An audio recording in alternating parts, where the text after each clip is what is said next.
Funding for Idaho Reports is provided by the Friends of 4, 10, and 12, the Corporation for Public Broadcasting, and by a grant from the Laura Moore Cunningham Foundation.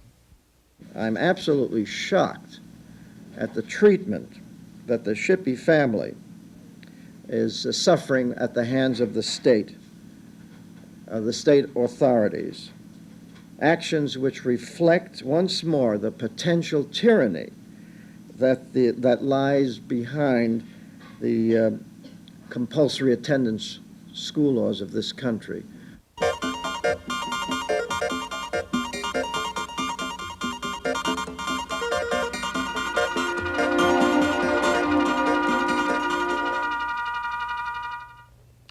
Good evening. There was some more harsh criticism today of the jailing of 3 Payette couples who have refused to send their children to Idaho public schools or to educate them at home in accordance with local school district standards.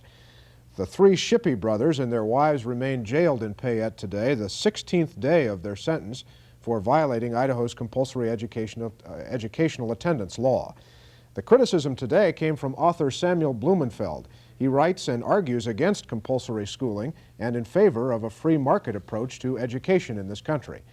Other criticism today came from Nampa State Representative Robert Forey, who called upon fellow Republicans in the legislature today to support their party platform, which he said endorses education in the free enterprise system, and to support his efforts in the next legislature to change the compulsory attendance law. I'm announcing today that I will introduce legislation in the upcoming session that will allow parents clear-cut freedom of choice in education matters. I'm also calling on every member of the legislature to support me in this effort, especially those who campaigned and won elections based on that Republican platform. We're going to hear more tonight on the issue of compulsory education, on the quality of public schools in this country, and on the impact of groups like the National Education Association, from 2 men who have very different views on most of those subjects. The first is the author of a new book, NEA, Trojan Horse in American Education. The book, a sharp attack on the nation's largest teacher organization, was written by Samuel Blumenfeld. Mr. Blumenfeld has written several books, including Is Public Education Necessary? He lives in Boston, where he writes frequently for periodicals. Mr. Blumenfeld, if we were to do away with compulsory education as you advocate, we certainly wouldn't have cases like the Shippeys being in jail in Payette, but many people fear that we would have some kids who are not educated. Is that not a fear? Well, you know, we do have a lot of kids who do attend school and who come out thoroughly uneducated. As a matter of fact, the 24 million functional illiterates that we have in this country have all gone to school, have all spent from 8 to 12 years in our schools, and have come out functionally illiterate, unemployable, lacking the skills necessary to make their way in a highly technical economy. So I don't think that the compulsory attendance has solved that problem. It was supposed to solve the problem of illiteracy, but in fact, it is actually creating a problem. Why is that? Well, it's the way they teach reading, you see. The teaching of reading in this country is not geared to high literacy, it's geared to low literacy, and that's the way the educators want it. If they wanted to teach children to read in this country the way it should be taught, they could do that tomorrow. We're not looking for a cure to cancer, you know. We would simply be reinstating a method of teaching reading which has been known for about 3,000 years. There's no secret to teaching children to read. It's no mystery. But if you talk to our professors of education, you would think that it's the greatest mystery in the world.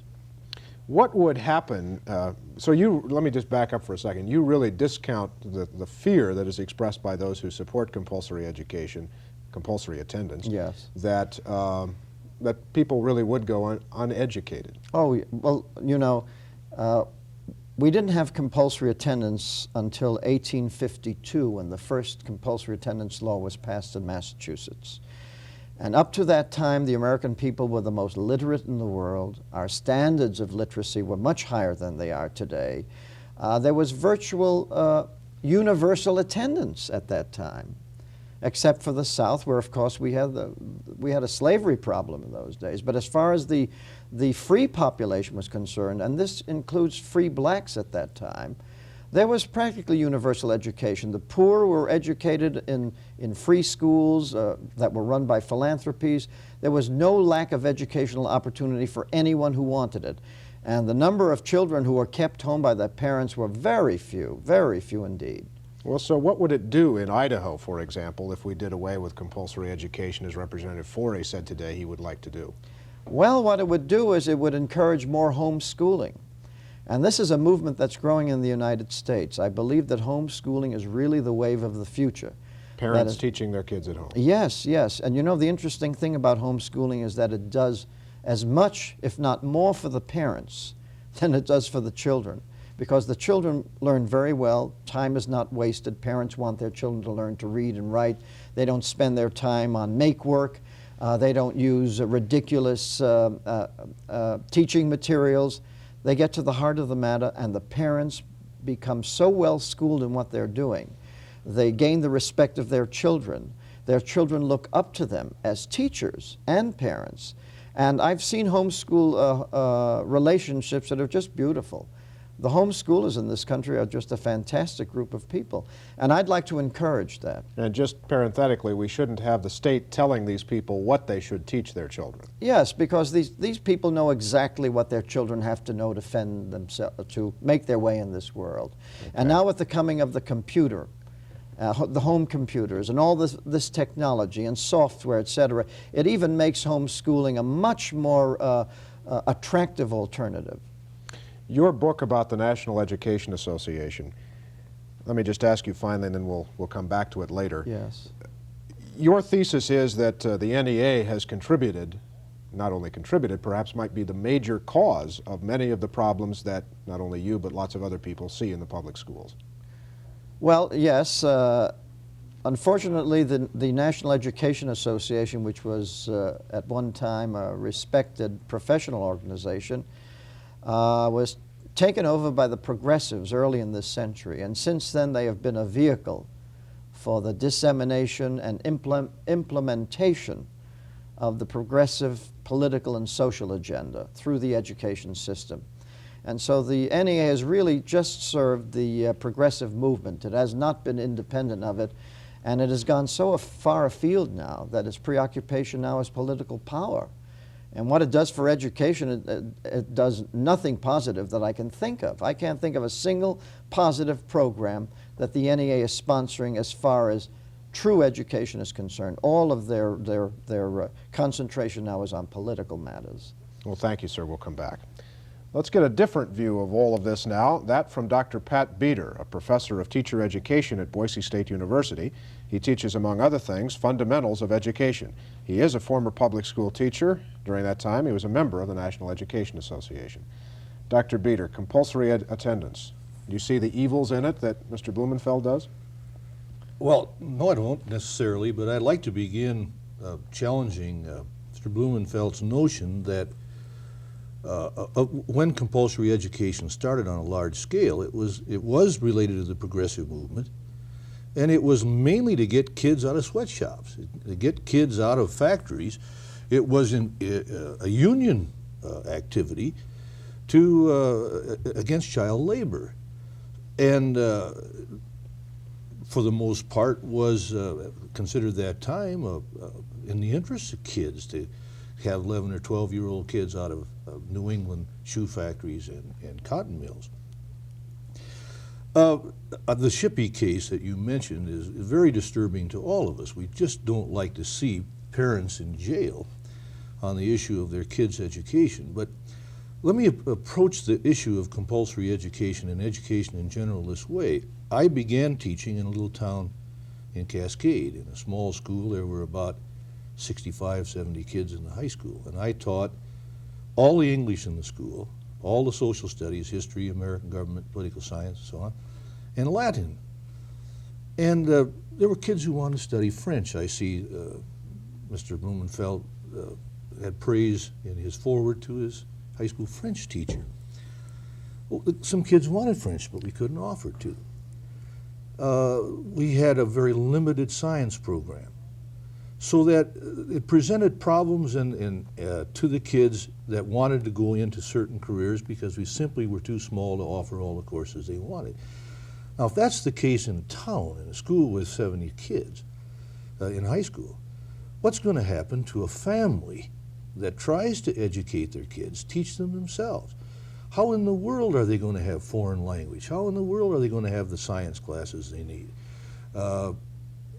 I think we must have a school system designed to produce citizens educated, well prepared for the technological period we live in. I can't conceive of how, well, maybe there are families who might do that individually, but if Mr. Blumenfeld's thesis were accepted widely, I could see us producing a generation of kids simply unable to cope with the technology of the 1980s. Physics, chemistry, advanced mathematics, how many parents are able to teach those? I couldn't teach my kids. I could teach them foreign languages, I think history, political science. I'm very poorly prepared in math and science. I don't know how in the world Well, accepting accepting your point, but back to one that he made, Mr. Blumenfeld made, about we're turning out a lot of kids who aren't very well educated out of the public schools right now, who can't read or don't read very well. I've read Mr. Blumenfeld's book, and he cites, for example, the 1965 Federal Aid Elementary and Secondary Education Bill as sort of the beginning of the lowering of test scores. The same educationists that he decries as producing poor students also produces the tests that he puts so much credibility in. So certainly one cannot challenge the fact that test scores have gone down, and incidentally, in the last year or so, they're in the process of going back up again. But what were those tests testing? Does Mr. Blumenfeld know what they were testing? Maybe, in fact, a lot of other social factors have been involved in those declining test scores. I'd like to get into a discussion of the quality of education over the last 20 years and what we can do to improve it. The one thing I don't accept, the primary thesis of his book, is that the National Education Association has been largely responsible. To me, that doesn't make any sense at all.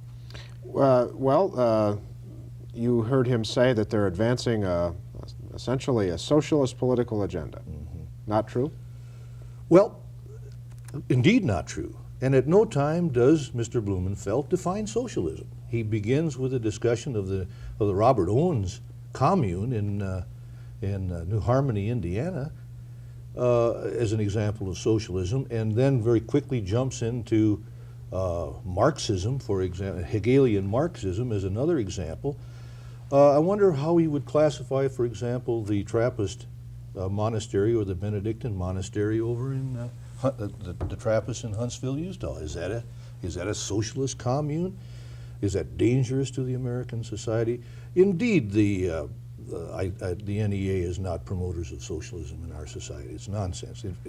If he would define it for me, then we might be able to debate. All right. Specifically. Well, let's open it up at this point, and I'll invite you to mix it up on any of these points. I should say at this point that we invited a representative of the Idaho Education Association, the state affiliate of the NEA, to appear on this program.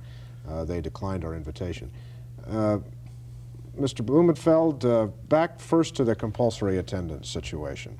You heard Dr. Beater take great issue with what you're saying about how do we assure that these kids who are going to be taught at home have an opportunity for foreign language, for science skills, to be able to cope, as he says. I would say they'd have every opportunity in the world. In the first place, foreign language is the easiest thing to teach at home. Much easier because to get it in a school, you've got to have an instructor, you've got to have sufficient interest, pupils, they've got to buy textbooks. All a parent has to do is go down to the bookstore and buy a beginner's French book or a beginner's German book or beginning Spanish, the way anyone does when they want to learn a foreign language. That's the easiest thing. I will admit that they might have a little more difficulty creating a chemistry lab or a physics lab in a home, but that can be done today with the materials available on the market. That's not a great obstacle to learning these things. How many parents would do that, though? Incur the cost and the trouble and... Well, you know, when we talk of homeschooling, we don't mean homeschooling from 6 years to 18. They can attend school at some time where it's necessary.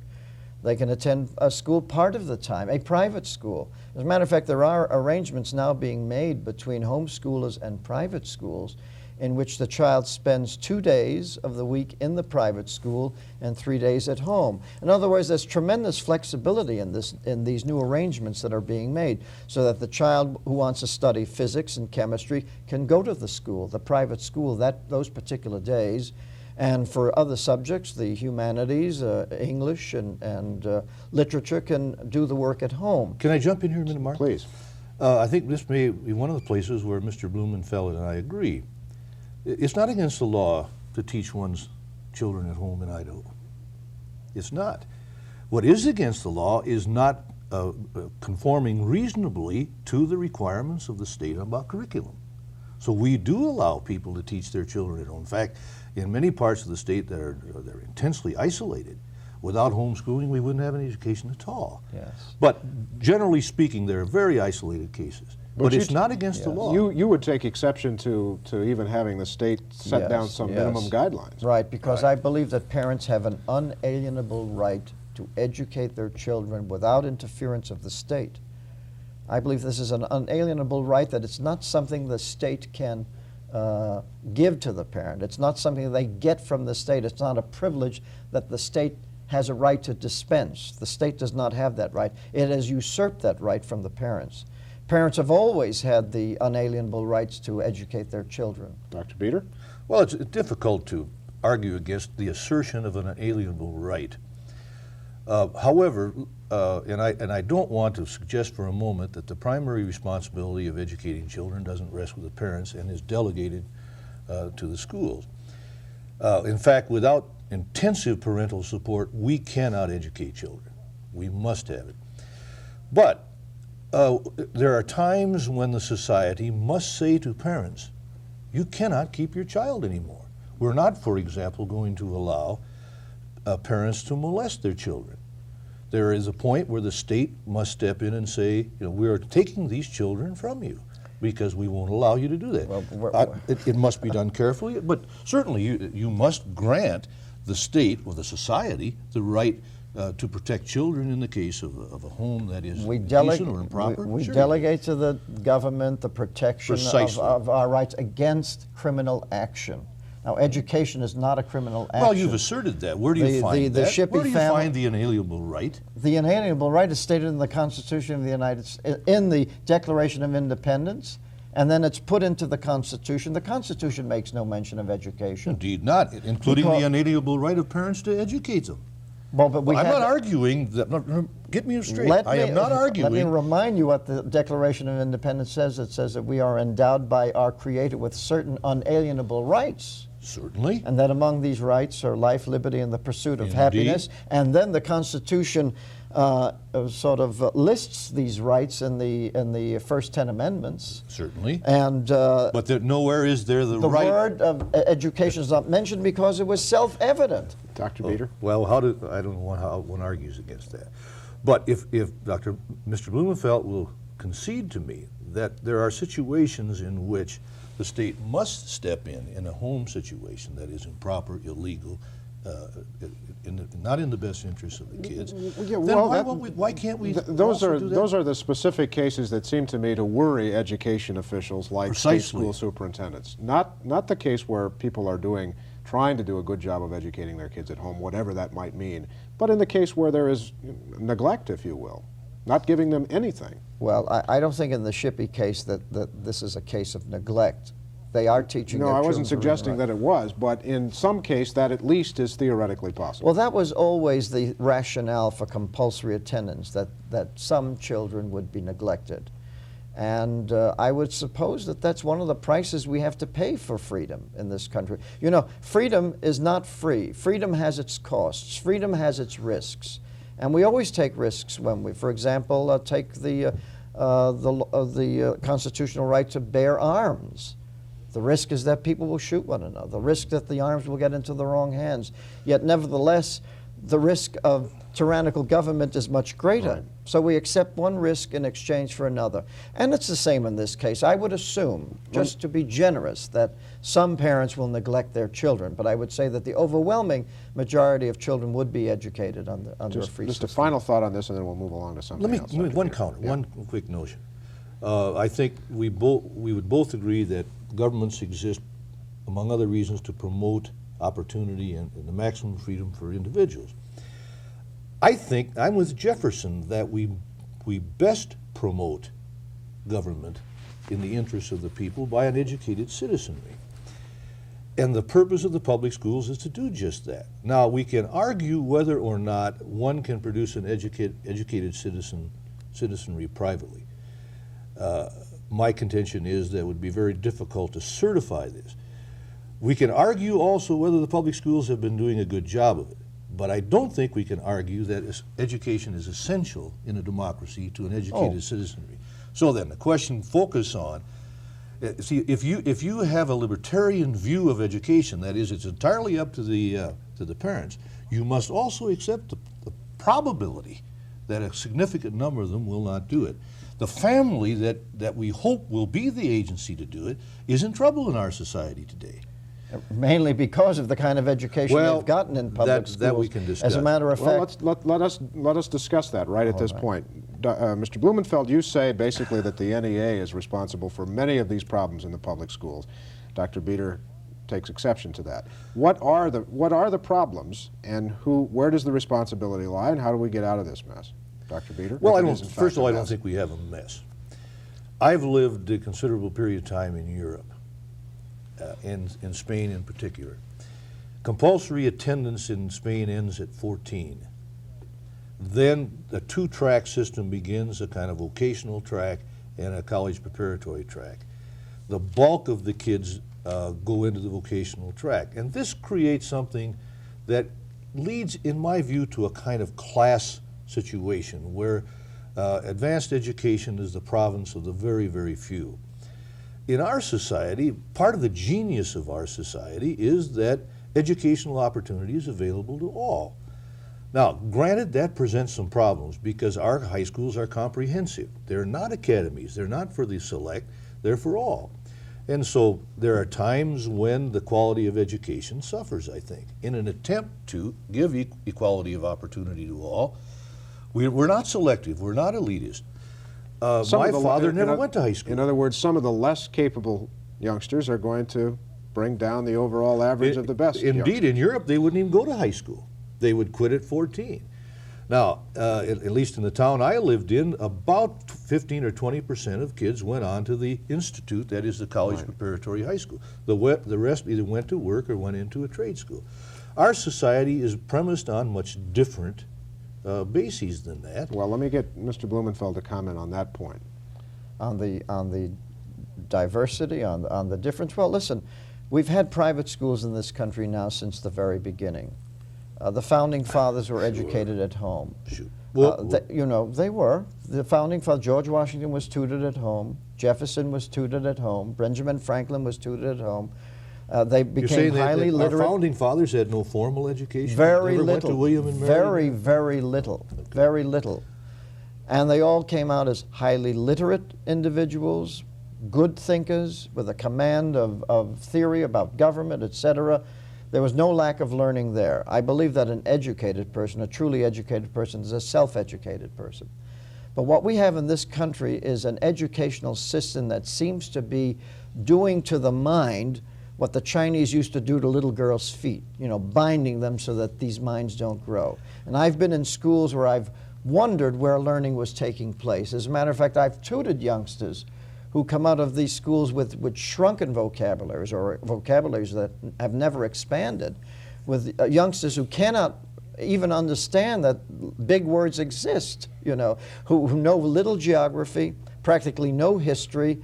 I mean, what's happening it would be wonderful if what Dr. Beater said was right, that the schools are educating. That's the problem. They're not educating. As a matter of fact, they're miseducating and diseducating.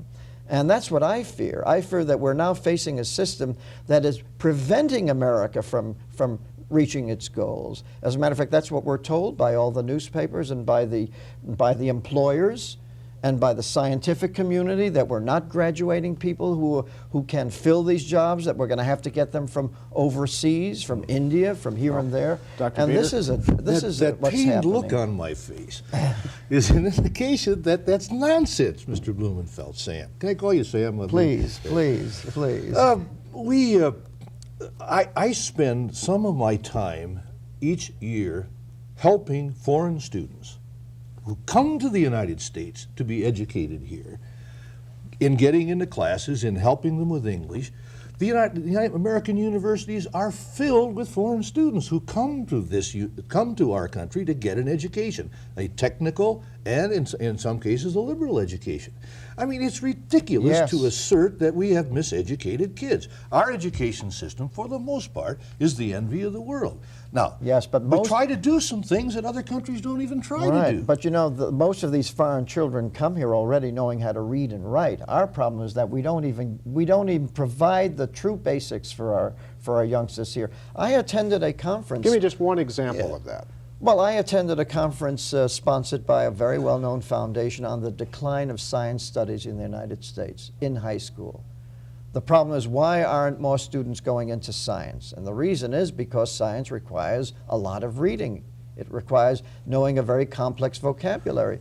And youngsters today are simply not provided that in our schools, the way they are taught to read. Do you disagree with Well, that?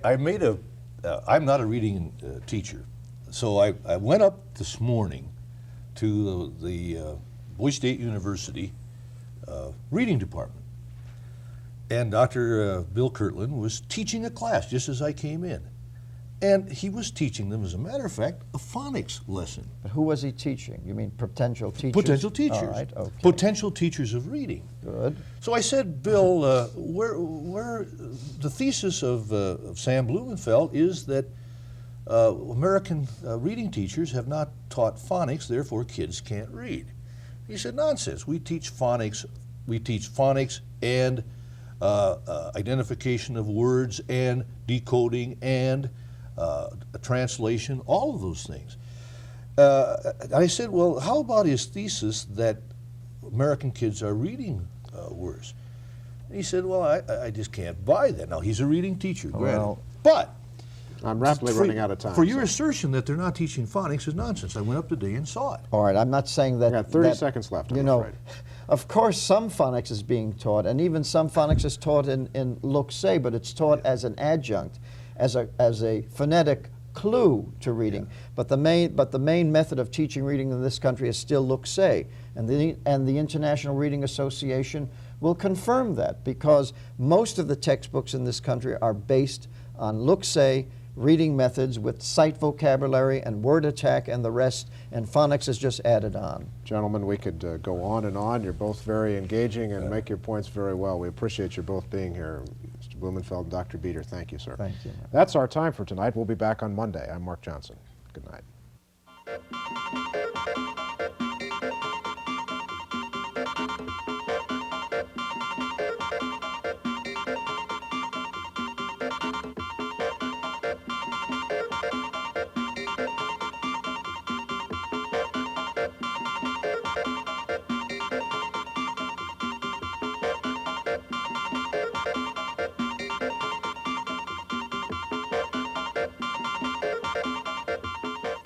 Funding for Idaho Reports is provided by the Friends of 4, 10, and 12, the Corporation for Public Broadcasting, and by a grant from the Laura Moore Cunningham Foundation.